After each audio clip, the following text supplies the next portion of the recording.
Welcome to Investing in Comic Books. I'm Terry Hoknes. We have put a full line of books out called Investing in Comic Books, which you can check out at our website at hawknescomics.com. There we cover all the key books from many titles, over thousands of books we've analyzed from the Golden, Silver, and Bronze Ages. Today we are taking a look at The Incredible Hulk, number 181. This was published in 1974 by Marvel Comics. It is the most valuable mass-produced American comic book of the 1970s, due to it being the first full appearance of Wolverine. This is a major comic book, very popular as Wolverine. To many people would say that Wolverine has been the most important superhero created in the last 40 years. So this book features cover and interior art by Herb Trimpe. And on the CGC Census, there is one copy graded 9.9.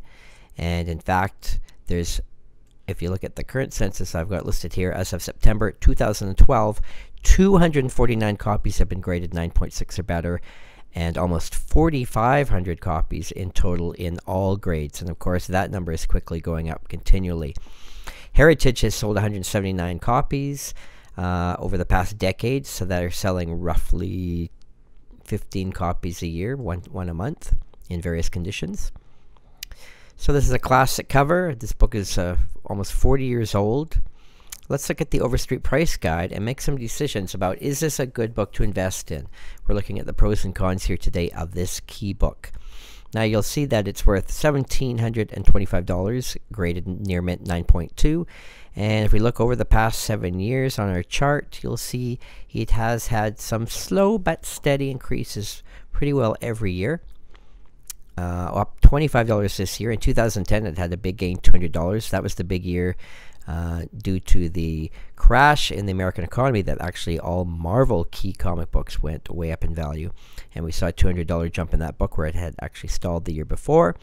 But generally, if you do an overview of the period, it seems to be doing roughly $50 increases a year.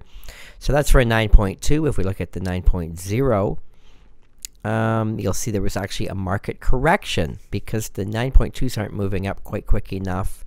There's hesitancy in the lower grades to either stall or actually lower with a bit of a market correction. And that's what we see happening this year in all grades 9.0 or less.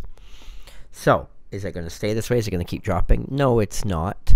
But if you look at the lower grades, the prices have been pretty steady for the last 5 years, and this is the biggest drop, so it's really taken us back over 10 years. So is it going to come back up? Unfortunately, in the lower grades, I'm going to say no.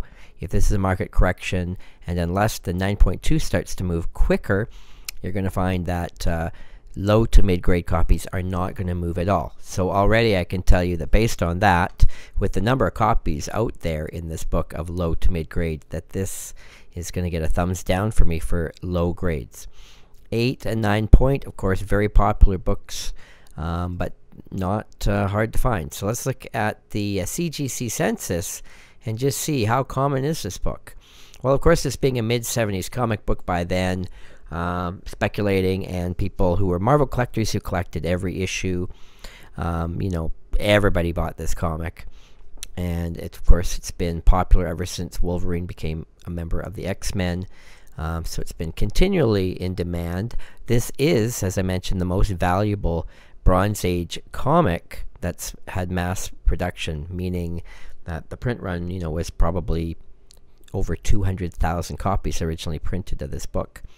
So looking at the census, we see the 9.9, amazing, high grade. I've seen that book up for sale. Like the seller originally, I think, wanted $150,000 for it. Eventually lowered his price. I think he may have sold it now. I'm not sure. But there's lots of 9.8s, and 9.6 is not a rare book on any level. So even to have a 9.0 or better, you'll realize that there are over 1,000 copies graded. Not a rare book, but the good news is that supply and demand, everybody wants this book, which has actually kept the demand high, kept the prices increasing. It's just that they're slow but steady. But you can see once you get into the mid-grade or lower, I mean, there's just thousands and thousands of copies of this book out there. And so there's just nothing special about this book unless you've got those higher grades. which means that, again, because everybody wants this book, anything above 9.2 is going to sell for a decent dollar above guide. But you have to be careful about that, because what happens with most 9.8s of titles is that the first one that goes for sale does really well, but as more and more copies get graded, we realize it's not as rare as we thought, and more recent sales actually come down. So let's look at Heritage Auction's best sales on this book.